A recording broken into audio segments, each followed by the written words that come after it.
평강이 있을지어다. 자, 우리가 이번 주간에 계속해서 우리가 왜 하나님 앞에 기도하는지, 우리가 기도하는 하나님이 어떤 분인지를 살피고 있잖아요. 하나님 앞에 우리가 기도할 만하니까 기도하는 거예요. 하나님은 그런 분이셔요. 하나님은 살아계시고 온 세상을 만드시고 지금도 온 세상을 다스리시고 역사를 주관하십니다. 그런데 우상은 그런 것이 없어. 존재 자체도 없고 가짜고 만들어낸 것이고, 그러니까 구할 힘도 도울 힘도 아무 계시도 없어요. 오직 유일한 계시는 하나님이셔요. 하나님만이 자신을 드러내시고 하나님만이 하나님 자신께서 만드신 세상을 인도해 주신단 말이에요. 우리는 그 하나님을 믿는 줄 믿습니다. 이것이 얼마나 큰 축복이냐 그 말이에요. 어제 우리가 하나님의 선하심을 의지하면서 그의 도를 가르치는 말씀을 붙잡자, 그런 말씀을 드렸어요. 오늘은 여기 말씀 보면 11절 다 같이 읽을까요? 시작. 여호와여 나의 죄악이 중대하오니 주의 이름을 인하여 사하소서. 아멘. 자, 지금 이 말씀이 굉장히 재미있는 그런 말씀인데요. 여호와여 나의 죄악이 중대하오니, 그 무슨 말이에요? 하나님, 나는 죄인입니다, 그런 말이잖아요. 죄인이니까 어떻게 해달라고? 용서해달라고. 당연하잖아요. 그런데 여호와여 나의 죄악이 중대하오니 사하소서, 용서하소서 라고 하는 말 사이에 따라서 합시다. 주의 이름을 인하여. 참, 이 말씀이 있다고 말이에요. 이 원문을 그대로 직역한 내용을 보면 여호와여 당신의 이름을 위하여, 그리고 당신께서는 나의 죄악을 용서하십니다. 왜냐하면 그것이 너무 크기 때문입니다. 이런 표현이에요. 우리가 7절에도 보면 여호와여 내 소시의 죄와 허물을 기억지 마시고 그랬어요. 이건 무슨 말이죠? 내 죄와 허물을 기억하지 마십시오. 내가 지은 죄악이 너무나 크기 때문에 용서받을 수 없을 것 같다는 말이에요. 이게 우리 인간 존재의 불안 심리예요. 범죄한 인간은 불안한 겁니다. 이 죄의 습성이 그래요. 범죄하고도 떳떳하다면 그것은 이 양심이 온전하지 못하겠죠. 죄를 지었으면 그 죄에 대한 두려움이 있고 범죄한 것에 대한 걱정과 두려움이 있는 거예요. 이게 정상이에요. 그런데 그러지를 못해요. 자, 보세요. 이 죄악이라고 하는 게 뭐냐면은 하나님이 우리 인간과 언약을 맺으셨잖아요. 하나님은 어떤 언약을 맺으셨느냐? 하나님은 창조주시고 우리는 피조물이다.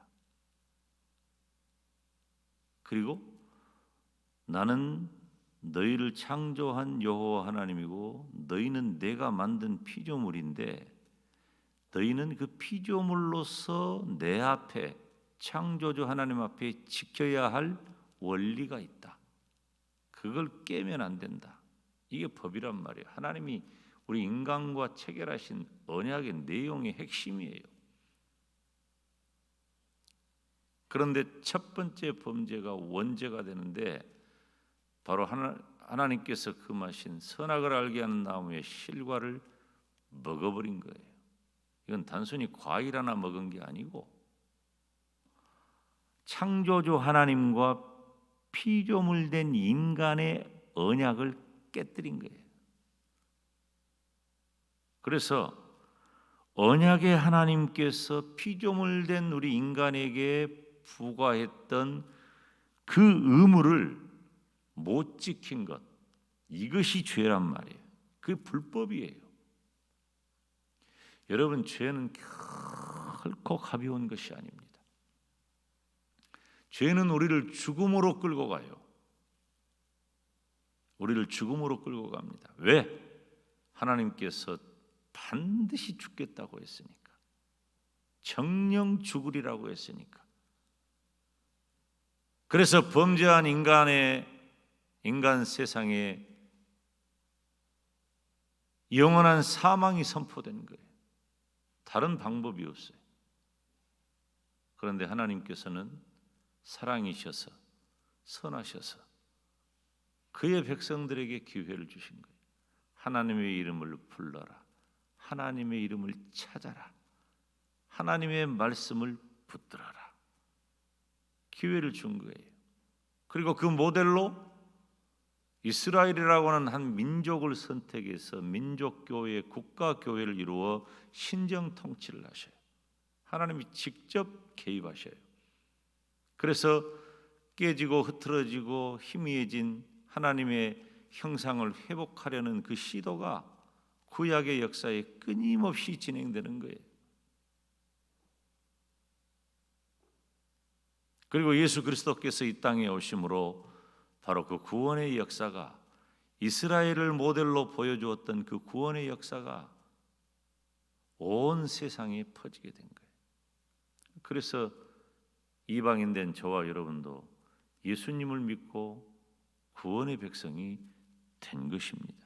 그런데 죄라고 하는 것은 앞서 언급했듯이 이렇게 무겁고 이렇게 중한 거예요. 언약의 하나님께서 피조물된 나에게 부과해 준 그 의무를 못 지킨 것이 불법이란 말이에요. 죄라고 하는 말이에요. 여러분, 하나님이 어떤 분이십니까? 하나님은 정직하셔요. 정직하신 하나님은 언약을 철저히 지키십니다. 다른 표현으로 말하면 공의롭단 말이에요. 그런데 또 한편으로 하나님은 선하신 분이에요. 선하신 하나님은 실패한 인간에게 자비를 베푸시고 인자를 베푸셔요. 우리는 그것을 사랑의 하나님이라고 표현하죠. 그런데 다윗은 그것을 너무나 잘 알고 있는 거예요. 하나님이 어떤 분인지, 범죄한 인간 존재가 어떠한지, 그리고 하나님과 범죄한 인간 사이에 해결해야 하는 문제가 무엇이고 어떻게 하면 해결받을 수 있는지를 다윗은 너무 잘 아는 거예요.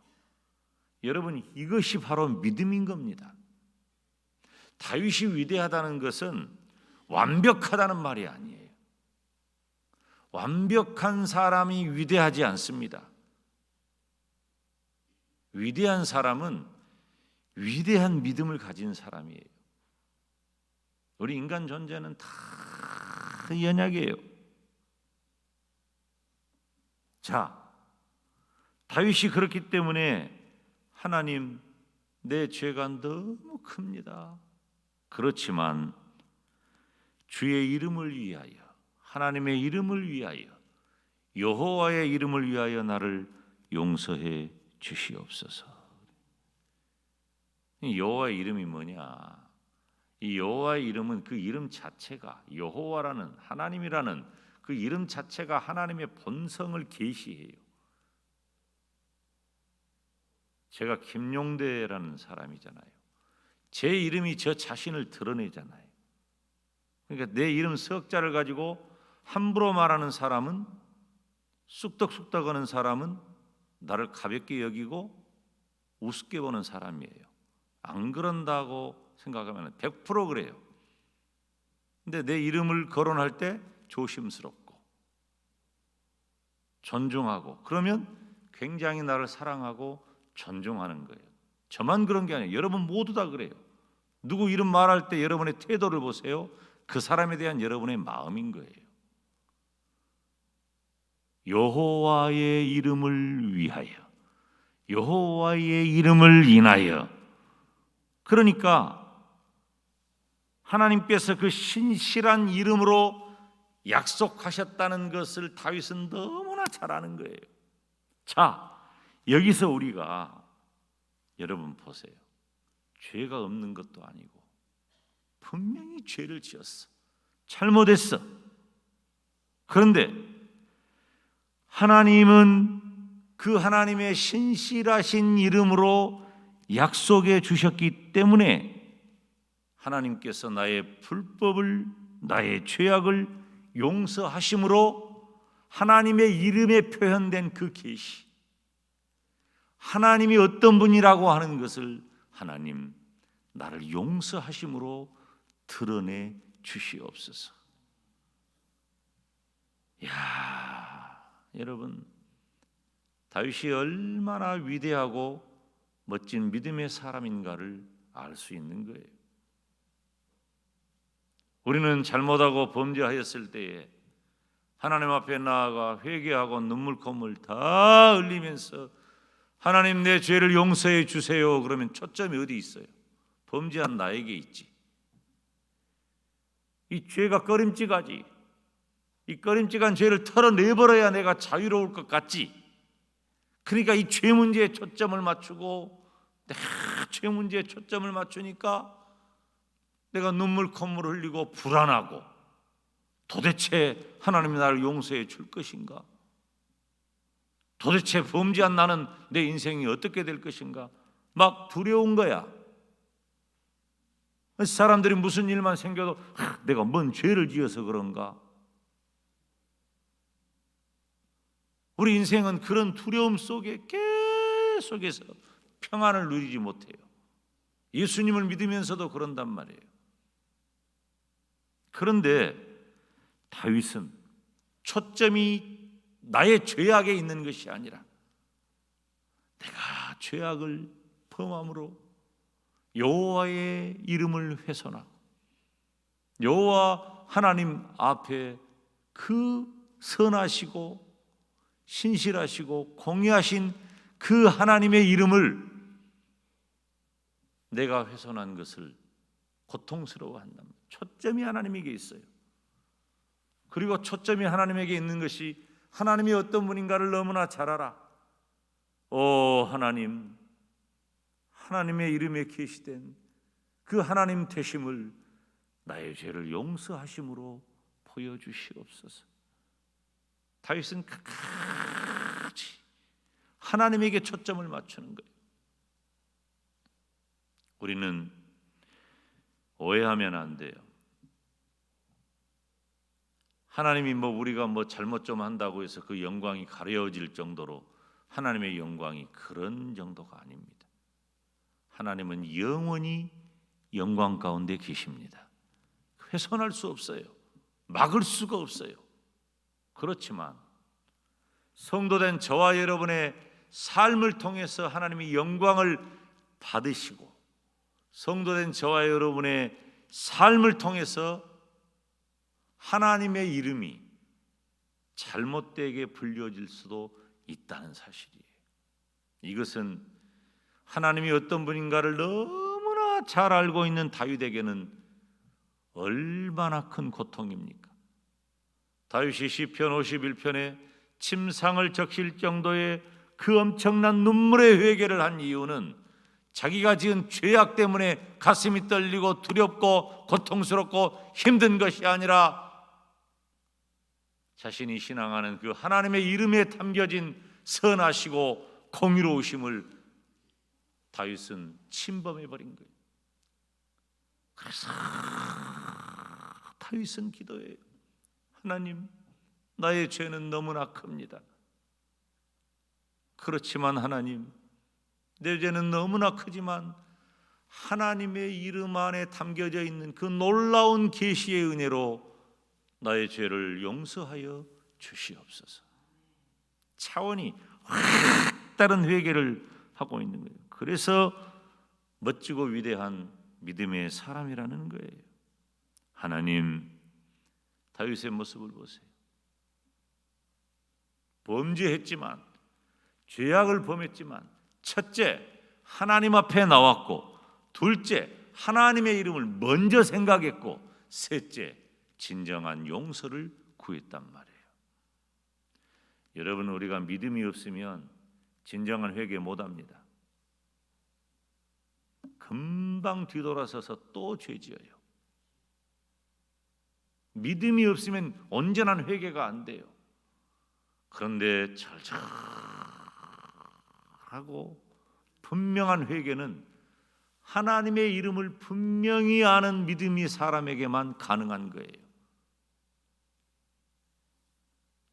예수님을 믿는 성도도 실수할 수 있고 실패할 수 있고 범죄할 수 있어요. 오해하면 안 돼요. 그렇게 해도 되고 또 그렇게 하라는 말이 아니에요. 그럴 수 있다는 말이죠. 우리는 연약하니까. 우리는 예수 그리스도의 보혈의 피로 이미 용서받았음과 우리 주님께서 다시 오시는 그날에 온전히 이루어질 그 구원의 날 사이에 아직 이미 이루어진 구원과 아직 다가오지 않은 우리 주님의 그 날 사이에 살아가고 있는 거예요. 우리의 구원은 분명하고 확실하지만 땅에 발을 두고 살아가는 우리들의 삶은 아직 온전치 못하다는 거예요. 그러면 그때 어떻게 할 것인가? 우리가 여러분 완벽한 채 하지 마세요. 참, 사람들 중에 제가 제일 마음이 아픈 사람은 어떤 사람이냐면 자기 의가 큰 사람이에요. 기준이 자기가 돼가지고 자기는 분명하고 자기는 옳고, 이거 엄청난 교만입니다. 하나님이 제일 싫어해요. 하나님은 그런 자를 목을 꺾어버린다 그랬어요. 하나님의 자리를 침범했기 때문이에요. 교만이 왜 죄가 무서운 죄인 줄 알아요? 하나님의 자리를 침범한 죄이기 때문에 그런 거예요. 하나님 앞에. 우리는 하나님 앞에 겸손해야 돼. 겸손은 하나님의 존재를 인정하는 데서부터 나오는 겁니다. 우리는 실수하고 실패하고 범죄할 수 있어요. 그렇지만 그 다음에 우리가 어떻게 하느냐가 더 중요하단 말이에요. 우리는 연약한 인생이기 때문에 실수하고 실패하고 범죄하기 쉬워요. 그러면 그때마다 우리가 다 망할 거예요? 어떻게 할 거예요? 우리는 다시 살아야 되고 하나님의 이름을 붙잡아야 하잖아요. 하나님 앞에 나아가 하나님의 이름을 붙잡고 회개해야 합니다. 우리는 다윗처럼 멋진 믿음을 가집시다. 내가 비록 잘못했다 할지라도 하나님, 나의 죄를 용서해 주세요. 이 못난 죄인 때문에, 하나님의 이름을 붙잡는 이 못난 죄인 때문이 아니라 하나님의 영광을 위하여, 하나님의 이름을 위하여 나를 용서해 주세요.